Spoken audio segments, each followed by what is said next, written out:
Hola mis hermanos, hola mis hermanas, buenas noches a todos, buenas noches a los que están acá en la sala, bienvenidos, un abrazo para doña Carmen, para don Roger, un abrazo para Nati, que también está por acá, a Yoleni, a Esteban, a Dani, a René, a su familia, y un abrazo a doña Carmen Alvarado, a los que están allá por YouTube también, un fuerte abrazo. Aquí está lloviendo, pero fuertísimo. Estaba contando mi esposa que en San José está terrible eso de la lluvia, así que a orar mucho por las personas que andan en la calle para que las personas, pues lleguen a sus casas bien, para que puedan llegar donde sus familias. A veces nosotros cuando oramos, cuando pensamos en los que van a salir o los que estén pasando alguna necesidad, solamente pensamos en los seres queridos, en nuestra familia, en nuestros amigos, y realmente nosotros no oramos por las personas, aunque no las conozcamos por las demás personas, ¿verdad? Y si somos iglesia, deberíamos de tener presente a todos los que están afuera. Primero, para salvación, primero para pedirle al Señor que este, los alcance, que los arrastre con su justicia, con su misericordia, con su amor. Al final de cuentas, la decisión es del Señor, pero a nosotros nos toca orar. Nos toca orar y no solamente orar de boca, sino orar desde el corazón, teniendo realmente la intención de que el Señor les salve, el deseo de que el Señor les salve. Así que hoy vamos a estar con la cuarta parte de las bienaventuranzas. Estamos en el libro de Mateo, en el capítulo 5, de los versos 3 al 12. Ahí nos encontramos el detalle de las bienaventuranzas. Habíamos estudiado en días pasados que las bienaventuranzas se convierten como una especie de manual pequeño para poder entender todo lo que es el reino de los cielos. Y un manual, básicamente el manual de todo el reino de los cielos está en el Sermón del Monte. Pero eso viene siendo así como cuando uno viene y compra un artículo y le dan un libro donde están todas las instrucciones. Ese es el Sermón del Monte para efectos nuestros. Y hay un manual rápido donde están los diferentes ítems para encontrar en detalle y llegar hasta lo que explica bien para armar el artículo que hemos comprado.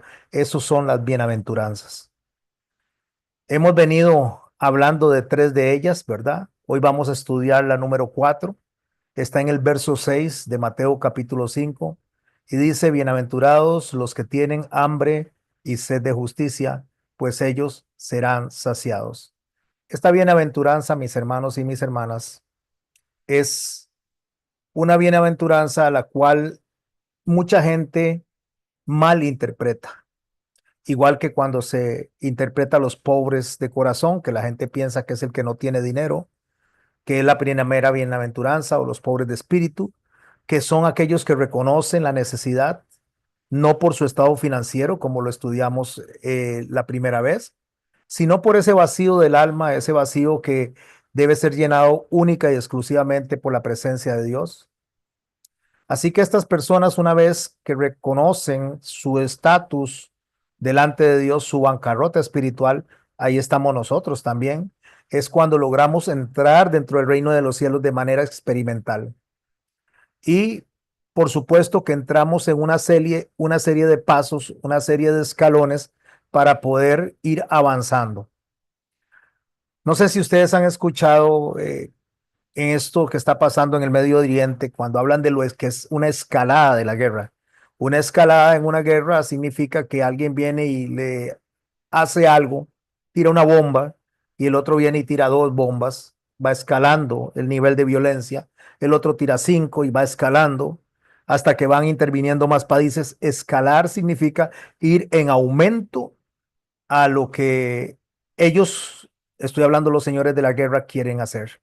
En el caso de nosotros, las bienaventuranzas es para entrar en el reino de los cielos de manera escalada, pobres de espíritu.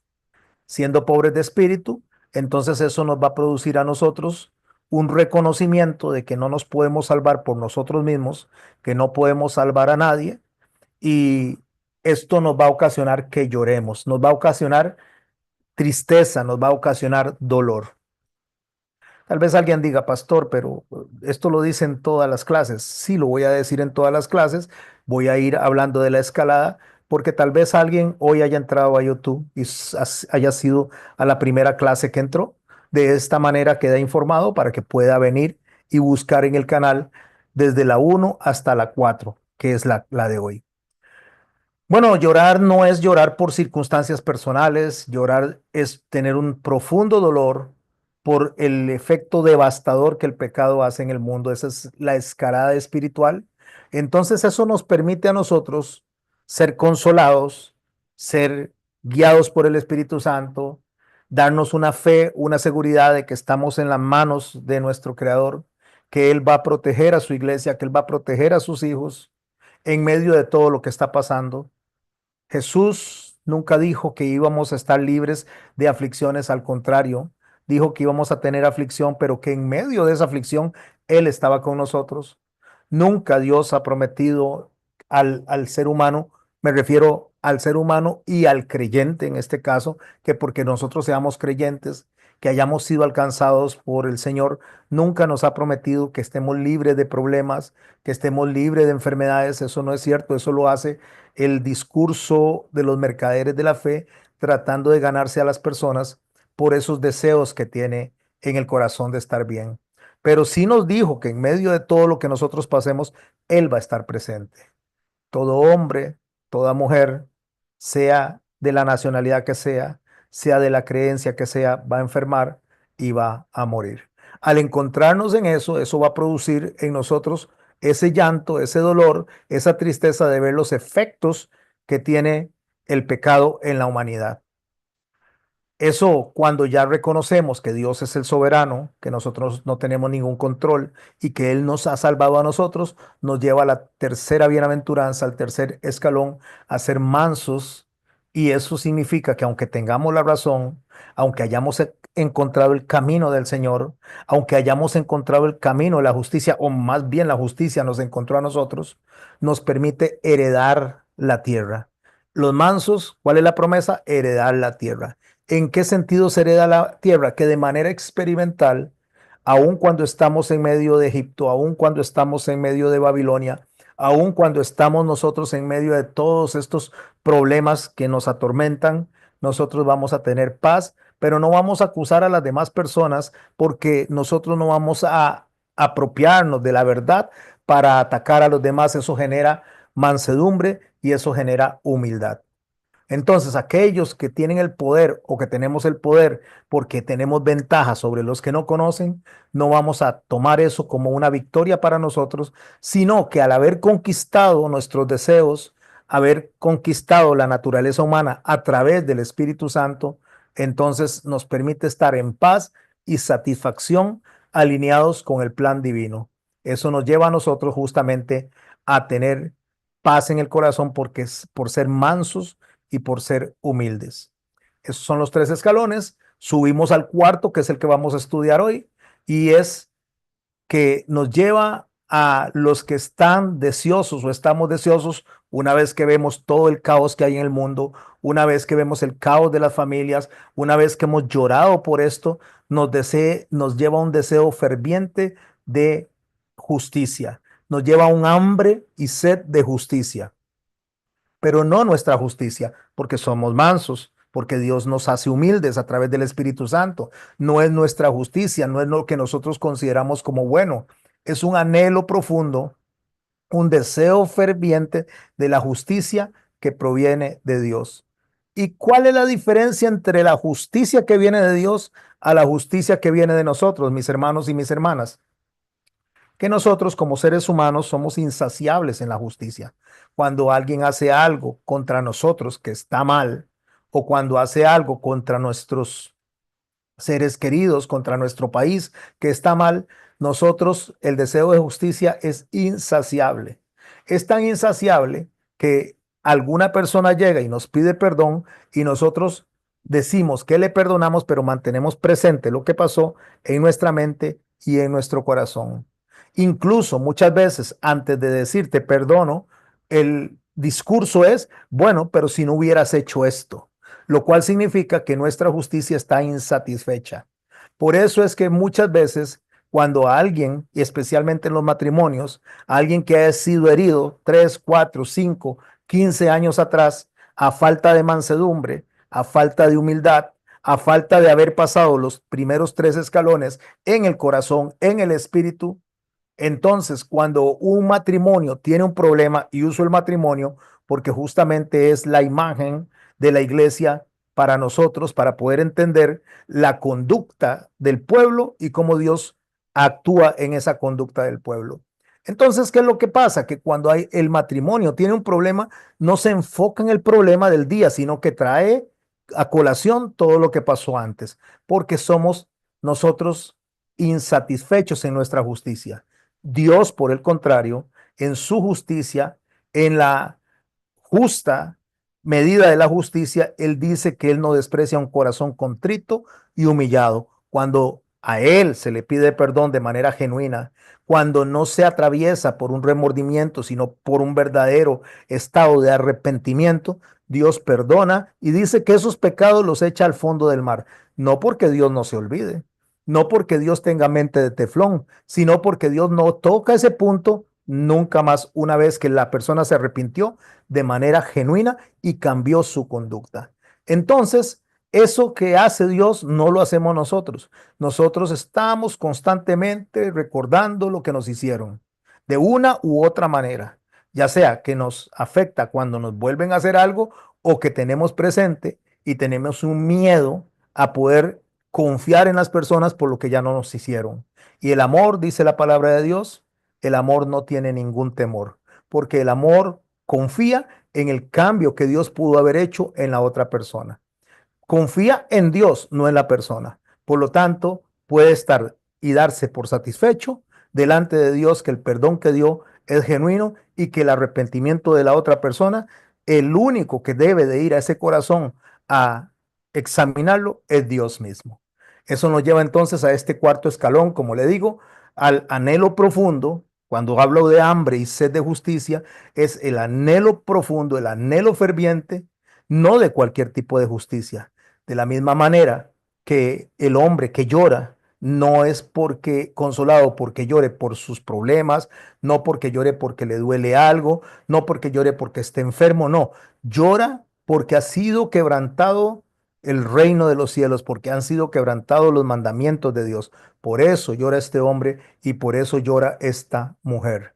De la misma manera, el deseo de justicia no es una justicia de los hombres, no es una justicia que se vea en las cortes humanas, no es ese tipo de justicia, no es la justicia de resarcir lo material, es la justicia de poder darle un equilibrio a lo que no tiene forma de resarcirse, sino es a través del Espíritu Santo, de un corazón roto, de un corazón que cayó en resentimiento, de un corazón que cayó en decepción profunda. De ahí que los dos pecados que el hombre es incapaz de perdonar, es imposible que los perdone, como es el adulterio.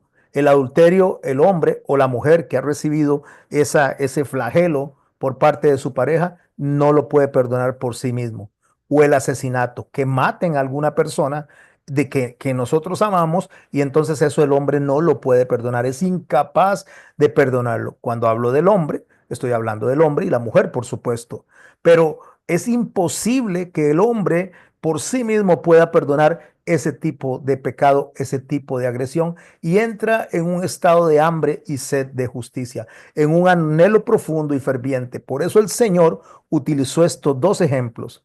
Cuando Él dijo, oísteis que fue dicho que el que adultera, refiriéndose a acostarse con la persona, eh, está pecando, y Él dice que con solo mirar, con solo codiciar la mujer del prójimo, ya se ha pecado en el corazón y delante de Dios se ha infringido la ley. Pero la persona, dice en la segunda oportunidad, que dice, oísteis que fue dicho, no matarás, pero entonces él hace ver que el que se enoja con su hermano ya ha asesinado a su hermano en el corazón, porque se está refiriendo a estos dos pecados que son para la persona imposible de perdonar a menos que sea a través del Espíritu Santo. Ahí es donde en la escalonada, cuando nosotros logramos entender que somos pobres de espíritu, que no teníamos con qué pagar el favor de Dios, que no teníamos con qué pagar la misericordia de Dios, y aún así Dios nos perdonó, eso nos lleva a nosotros al pasar al segundo escalón, donde entonces nosotros nos sentimos delante de las demás personas, como le digo, analizando cada uno de los pasos que se dan, nos sentimos tristes y dolidos porque ellos todavía no han experimentado lo que, no hemos, lo que experimentamos nosotros. No han sentido realmente la satisfacción de que el Espíritu Santo les traiga paz. Entonces, eso genera el deseo no de atacar a las personas, sino en humildad y mansedumbre orar por ellos, interceder por ellos, porque eso es lo que somos nosotros, sacerdotes del Señor en la tierra. Somos personas que estamos hechas, diseñadas para glorificar a Dios a través de nuestras oraciones, a través de nuestra alabanza, a través de nuestra conducta. Entonces, no es un reclamo personal, no es una satisfacción temporal, es algo que no puede otorgar el ser humano en su justicia humana, sino ese anhelo profundo, ese anhelo de que todo funcione según los principios divinos dentro del reino de los cielos en esta tierra.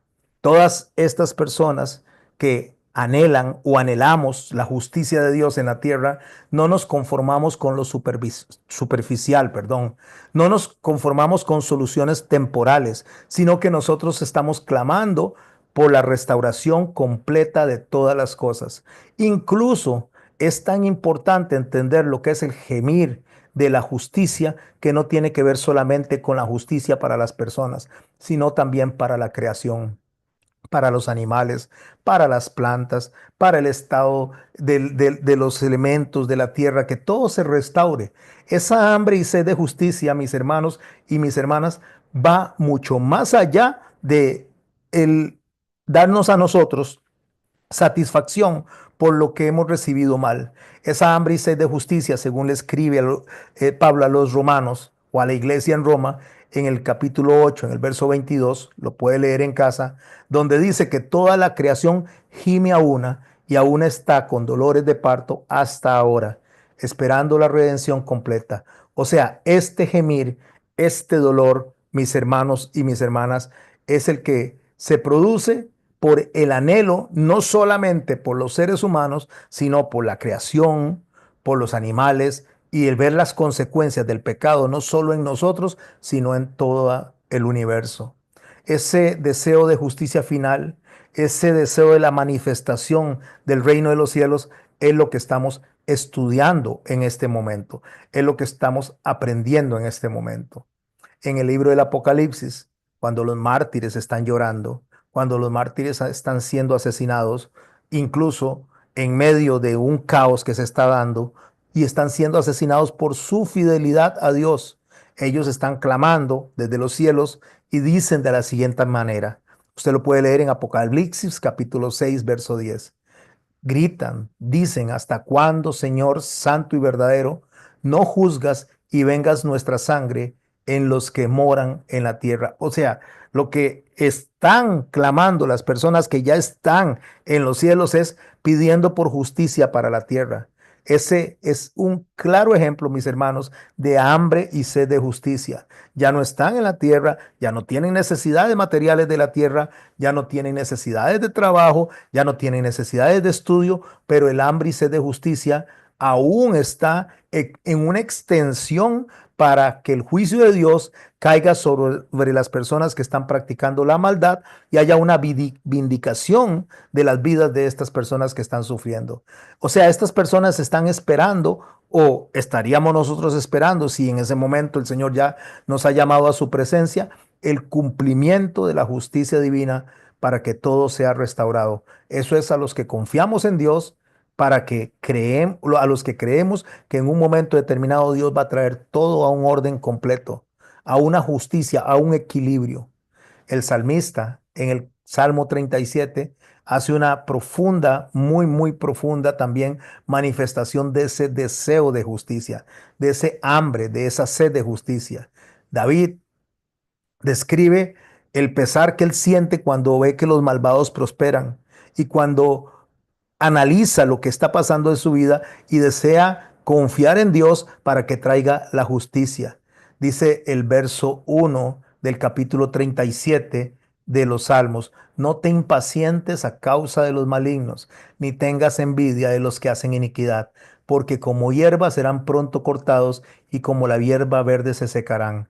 Aquí estamos viendo otro llamado, un llamado hacia Dios para que traiga justicia. Aunque parece en el mundo, mis hermanos y mis hermanas, que la maldad prospera, aunque parece que Dios aún le falta por confirmar que va a intervenir, Dios ya desde el momento en que el Señor murió en la cruz y resucitó, empezó a establecer la justicia y empieza a eliminar la iniquidad. Es un proceso. Por eso nosotros somos salvados y estamos en ese proceso. Estamos en el proceso de aprendizaje, estamos en el proceso de maduración, estamos en el proceso de santificación, y cada vez que vamos pasando un escalón y subiendo cada uno de estos escalones, nos vamos acercando a la mente de Cristo. Y entonces empezamos a dejar de pensar en nuestra justicia y a pensar en la justicia de Dios. Pero como les digo, mis hermanos, eso no solo es un deseo suyo, no solo es un deseo mío, es un deseo que todo creyente, toda persona que Dios salva tiene, un deseo de hambre y sed de justicia. Habacuc lo expresó también. Él deseaba, donde veía tanta violencia, donde veía tanta corrupción, él se quejaba preguntando a Dios por qué permitía tanta injusticia. Habacuc, capítulo 1, verso 2 dice así: ¿hasta cuándo, oh Señor, clamaré y no oirás? Y daré voces a ti a causa de la violencia y no salvarás. Habacuc estaba profundamente angustiado. Él parecía ver como una inactividad de Dios frente a la maldad. Sin embargo, Dios le responde que dice que la justicia llegará. Y Habacuc lo que recibe de Dios más bien es un mensaje donde dice que él no ha terminado ni con el pueblo, ni con los que están fuera del pueblo, ni con los que están entre las naciones, que primero va a tratar con el pueblo y después a los de las naciones. El Señor lo que demuestra a nosotros es que Él va a tener una justicia certera, oportuna, pronta, aunque digamos como pronta, han pasado muchos años, en una eternidad. Cuando usted está hablando de 100 años de vida, 120 años de vida, o digamos 5.000, 6.000 años de vida para la humanidad, no es nada en una eternidad. Por lo tanto, la justicia es pronta también y va a ser cumplida. Aun cuando las naciones hayan parecido prosperar, aun cuando la maldad haya parecido prosperar, mis hermanos, la justicia de Dios no dejará a la maldad impune. Dice Deuteronomio, capítulo 32, verso 35: mía es la venganza y la retribución. A su tiempo el pie de ellos resbalará, porque el día de su calamidad está cercano, y lo que les está preparado se apresura. Lo que el Señor está diciendo a través de Moisés en Deuteronomio, lo que está diciendo es que la justicia es inevitable. Por eso Isaías también, en el capítulo 61, en los versos 1 y 2, y cierro esta primera parte con estos versos que voy a leer para que escuchemos un canto y estaremos regresando, como lo hacemos cada viernes, a continuar con la charla de hoy.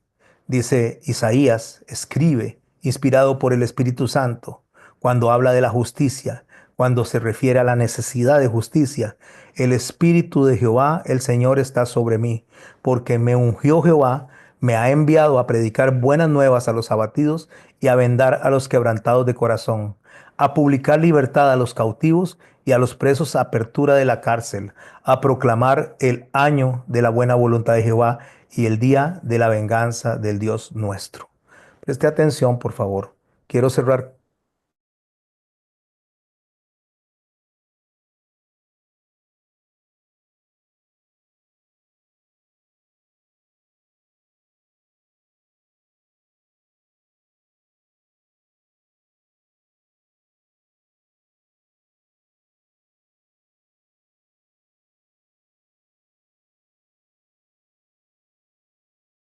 las personas que están deseando que Dios establezca la justicia.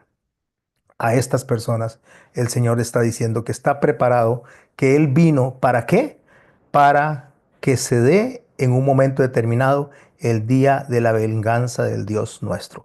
Pero, y ahí está el pero antes de que escuchemos el canto, pero no debe producirnos a nosotros alegría de que vayan las personas a recibir ese juicio, sino debe producirnos a nosotros, como lo venimos estudiando, un dolor por la causa que está pasando, por el pecado en las personas y a orar por ellos, a interceder por ellos hasta el final, hasta nuestro último aliento, porque eso lo hizo nuestro Señor Jesucristo estando en la cruz, siendo Él flagelado, siendo Él golpeado a tal grado que probablemente le destrozaron toda la cara, siendo él una persona que estaba desangrándose, habiendo pasado toda la noche con hambre, con sed, viendo a las personas burlándose abajo de él, siendo Dios y teniendo la posibilidad de llamar a los ángeles para que lo defendieran y que esos poderosos ángeles lo sacaran de esa situación,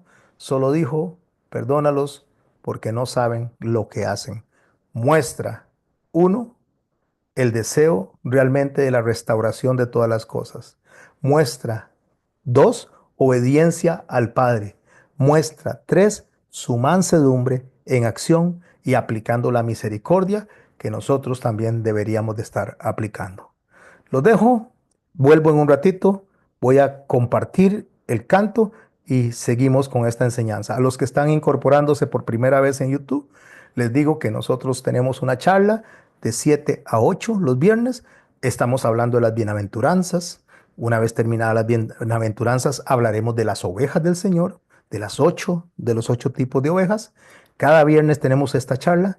Entramos, hacemos un estudio del versículo o del tema.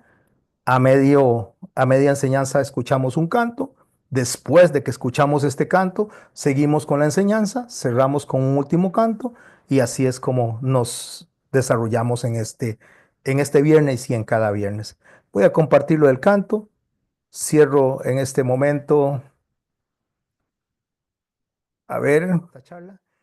Cierro en este momento mi micrófono. Del versículo o del tema. A media enseñanza escuchamos un canto.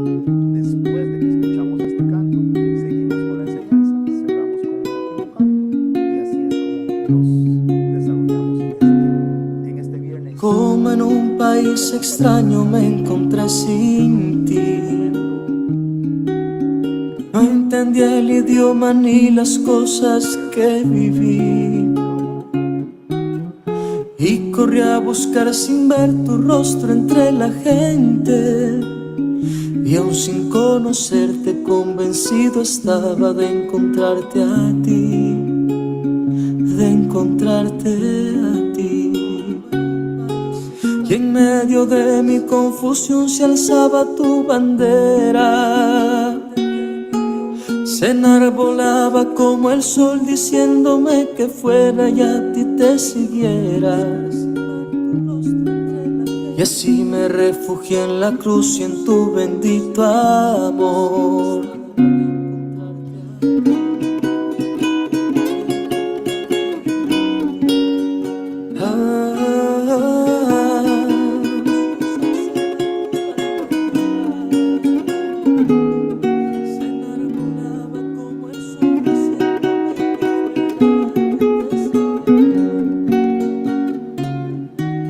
Y en medio de mi confusión se alzaba tu bandera. Se enarbolaba como el sol diciéndome que fuera y a ti te siguiera. Y así me refugié en la cruz y en tu bendito amor. Y así me refugié en la cruz y en tu bendito amor. Y así me refugié en la cruz y en tu bendito amor. Amén, amén. Bendiciones, bendiciones. De verdad que es hermosísimo escuchar estos cantos que nos traen a nosotros a reflexionar, a refugiarnos en la cruz, que es lo que tenemos que hacer justamente, a refugiarnos en el Señor, a buscar su pensamiento, a buscar su justicia, a buscar lo que Él tiene para nosotros. Claro, cuando el Señor nos pide a nosotros que intercedamos, cuando el Señor nos pide a nosotros que hablemos con las personas, que hablemos del reino de los cielos, que hablemos de cómo es su justicia, de que hablemos de la esperanza que hay en Él, por lo general la gente nos va a rechazar. La gente, y cuando hablo de la gente estoy hablando incluso de creyentes, nos van a rechazar porque lo único que la gente ve es algo que desean momentáneo en el instante. No están pensando a futuro, no están pensando en la eternidad, están pensando en el aquí y ahora. Claro, eso lo que hace es cuando nosotros llegamos a traer ese mensaje, ese testimonio, que nos rechacen. Nos rechazan nuestra familia, puede rechazarnos nuestros padres, puede rechazarnos nuestros hijos, nuestros amigos, y eso produce nuevamente dolor en el efecto que causa el deseo de justicia en nuestros corazones. Eso le pasó a Jeremías.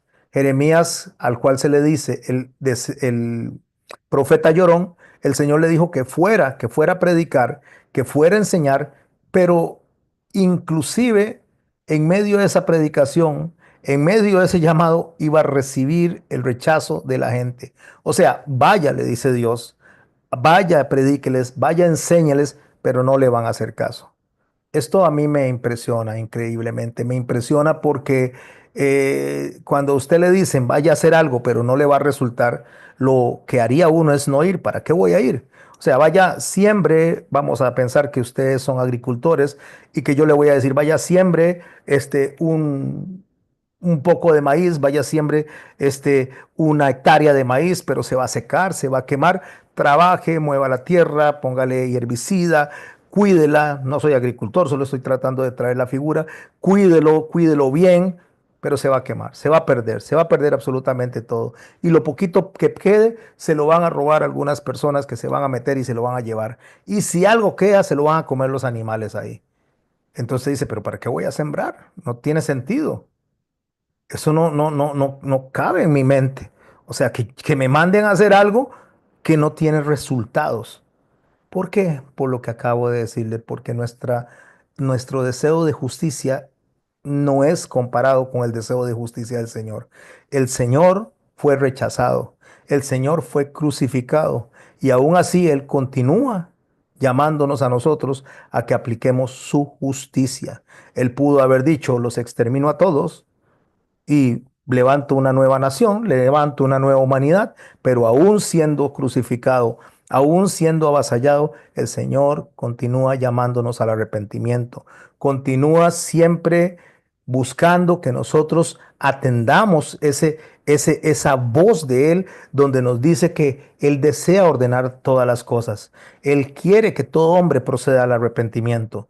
No significa que todo hombre va a proceder al arrepentimiento, pero ese es el deseo de Él.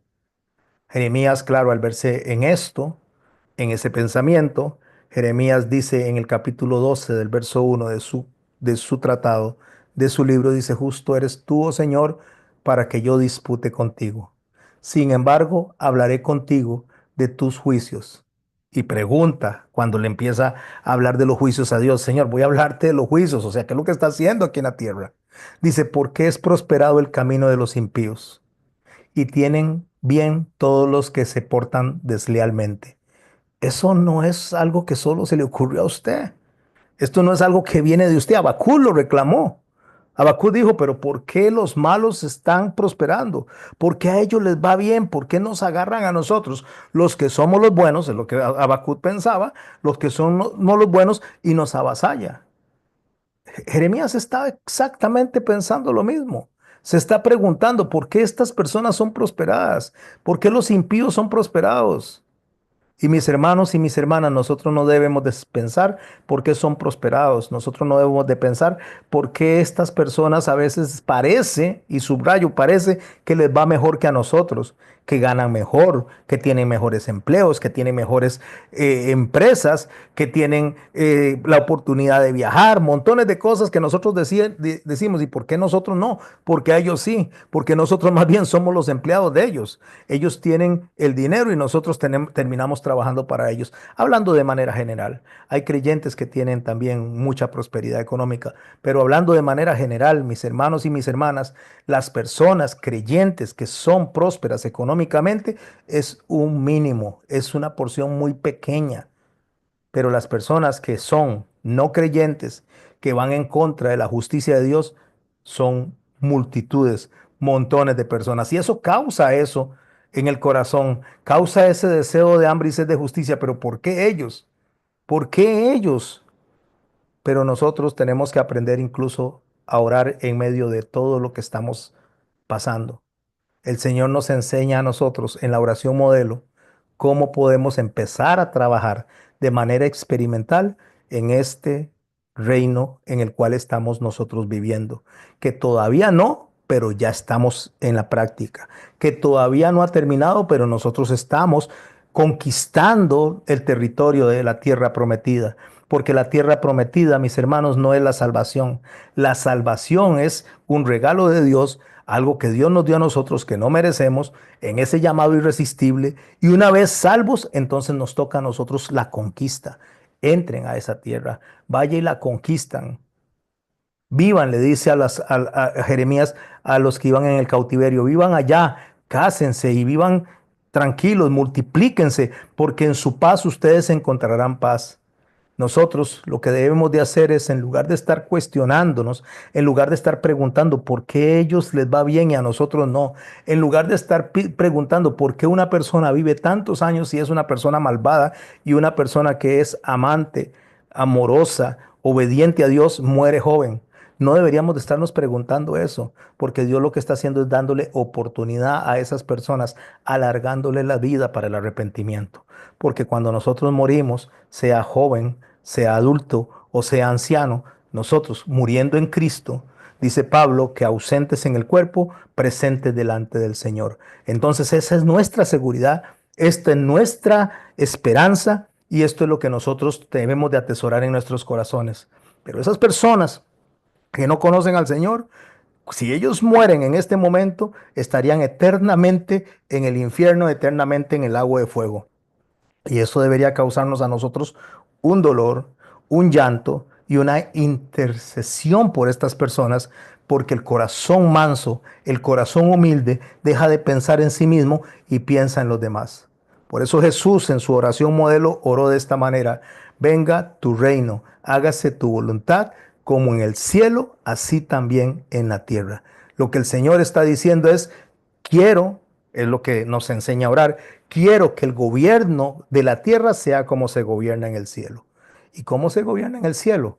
Los ángeles obedecen, los ángeles adoran, los ángeles exaltan al Señor. Usted se puede ir a Isaías capítulo 6, donde los escucha a los serafines diciendo: santo, santo, santo es el Señor. Se tapan con las alas la cara porque se sienten indignos de acercarse a Dios. Eso es justamente lo que habla de la primera bienaventuranza: ser pobres de espíritu. Se tapan los pies para no avanzar porque no quieren acercarse al Señor, porque eso demuestra humildad.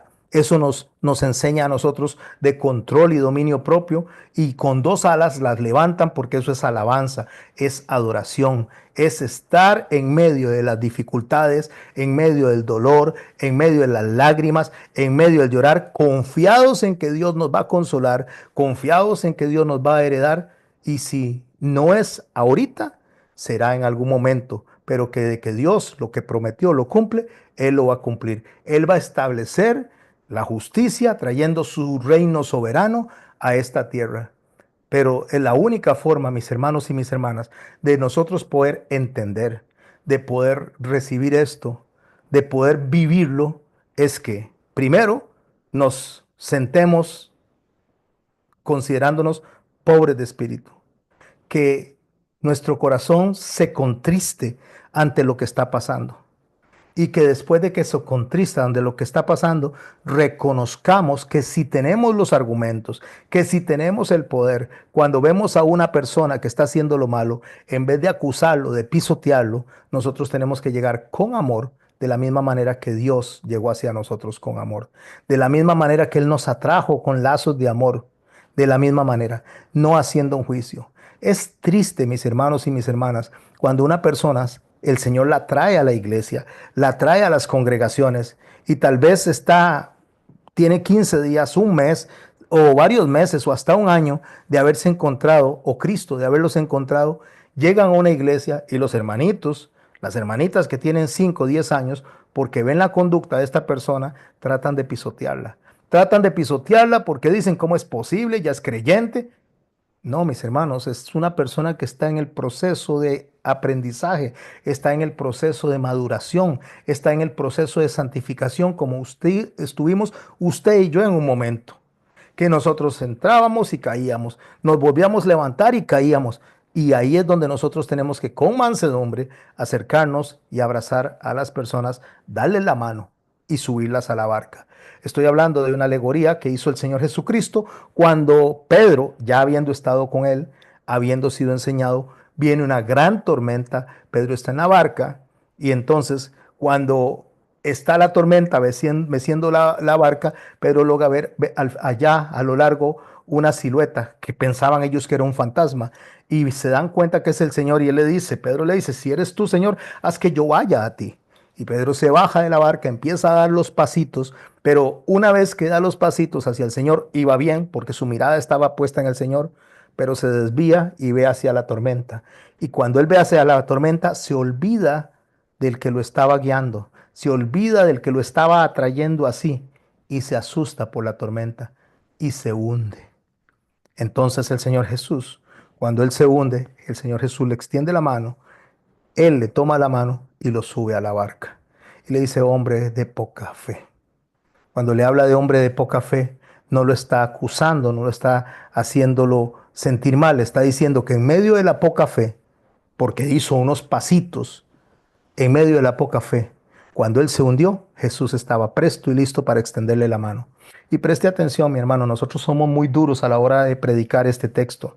Y es que Pedro, es que qué barbaridad, es que Pedro se hundió, él tuvo muy poca fe. Pregunta, ¿cuál de nosotros tiene la fe suficiente para caminar sobre el mar, para caminar sobre las aguas? Creo que ninguno de nosotros, pero acusamos a aquel que de poca fe por lo menos dio unos pasitos y se hundió. Y nosotros no somos capaces de dar ni un solo paso. Así se conduce un corazón orgulloso. Así se conduce un corazón insaciable de justicia. Así se conduce un corazón que ve a los demás y les trata de decir lo que tienen que hacer sin hacerlo para sí mismos. El corazón soberbio, el corazón orgulloso, solo anda viendo lo que los demás están haciendo mal en lugar de examinarse a sí mismo y ver qué hace a sí mismo mal delante de Dios. En lugar de estar dándole a los demás los consejos, debemos de darnos consejos a nosotros mismos. Le andamos recetando Biblia a todo el mundo, le hablamos recetando normas de conducta a todo el mundo, pero nosotros no nos las recetamos a nosotros mismos. Le andamos resolviendo la vida a todos, pero no la resolvemos a nosotros mismos. En lugar de nosotros esperar con paciencia que el Señor opere, trabaje en estas personas, nosotros queremos hacer la labor que el Espíritu Santo aún no ha querido hacer en esas personas. Entendamos algo, mis hermanos y mis hermanas. El Señor, el Dios Todopoderoso, cuando Él quiera arrastrar a alguien, lo va a arrastrar y va a ser imposible que se resista a esa gracia. Va a ser imposible que esta persona le diga no al Señor, porque cuando el Señor vaya a traer a alguien, lo va a traer como lo trajo usted y como me atrajo a mí. Pero a veces nosotros queremos ser más buenos que Dios, queremos ser más justos que Dios y queremos ser más demandantes que Dios y demandar algo que Dios no ha querido hacer, porque nosotros queremos convencer a las personas de lo que el Espíritu Santo no les ha querido convencer. Cuando el Señor decida convencer a alguien, lo va a convencer en, en medio de los argumentos que ponga, lo va a hacer arrastrado, como lo hizo hacia usted y hacia mí. ¿Por qué? Porque el Señor es misericordioso. ¿Qué es una persona misericordia? ¿O qué es el carácter de alguien que es misericordioso? Eso se compone de dos palabras. Solo doy la introducción porque ese es el quinto escalón que vamos a estudiar el próximo viernes. Misericordia es miseria in concordia. Es agarrar la miseria de la otra persona y pasarla por nuestro corazón. Eso es ser misericordioso.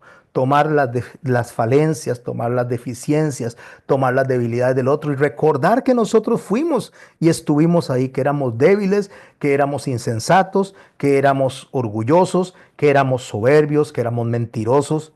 Y cuidado que seguimos siendo todo esto, menos, pero lo seguimos siendo. Porque cuando nosotros señalamos con el dedo, como dice Isaías 58, nosotros no tenemos el favor de Dios. El Señor dice en Isaías 58 que cuando, en el capítulo 58, que cuando bajemos ese dedo acusador, entonces Él escuchará nuestras oraciones. ¿Se ha puesto a pensar por qué tal vez las oraciones no están llegando a causar el efecto que tienen que causar? Porque tal vez estamos más ocupados o muy ocupados en lo que los demás hacen que en lo que usted y yo tenemos que hacer delante de Dios. Nosotros, mis hermanos y mis hermanas, tenemos que comprender, tenemos que entender que el único justo, el único santo, el único que juzga justamente es Dios, nada más. Estoy cerrando ya con esto la clase.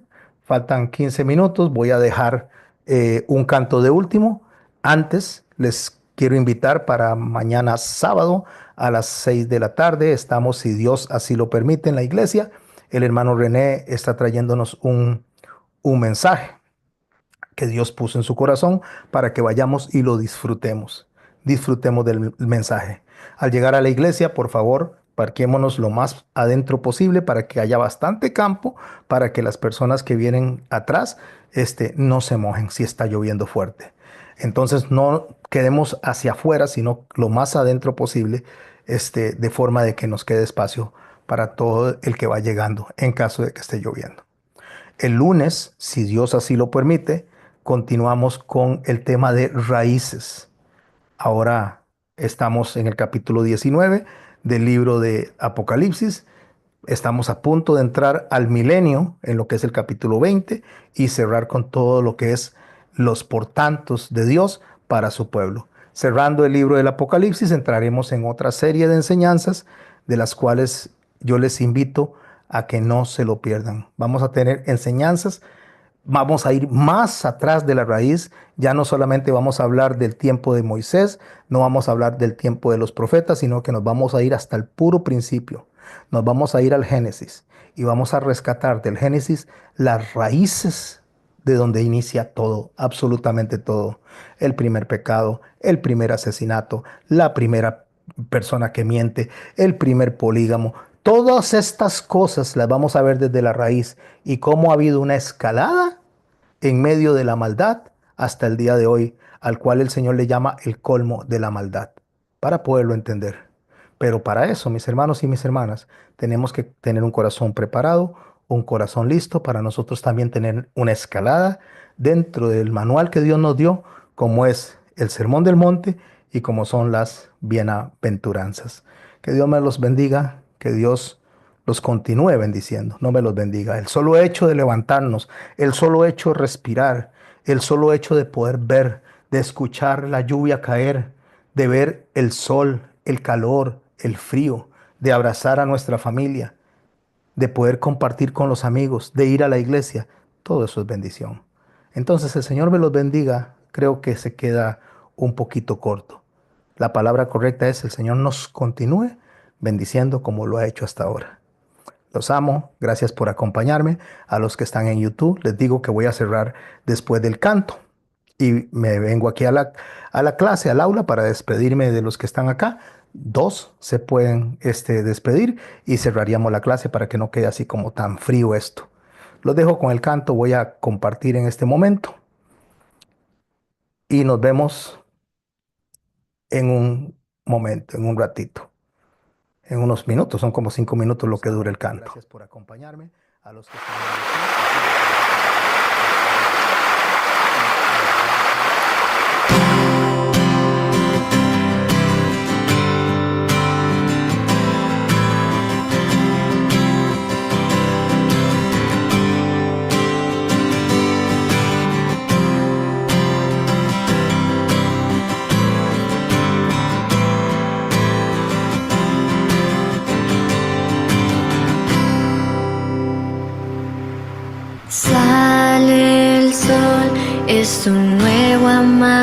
amanecer, cantaré a ti otra vez. Sea lo que venga, confiaré en ti. Alabaré en el anochecer. Que todo lo que soy alabe al Señor con todo mi corazón. De tu grande amor cantaré, tu nombre alabaré. Tu amor no tiene fin y tú eres paciente y bondadoso es tu corazón. Por todo lo que has hecho, yo sigo cantando. 10,000 razones para alabar. Que todo lo que soy alabe al Señor con todo mi corazón. De tu grande amor cantaré, tu nombre alabaré. Y en ese día cuando ya no tenga fuerzas y se acerque tu gloria, mi alma cantará de tu amor sin final. 10,000 razones para siempre más. Que todo lo que soy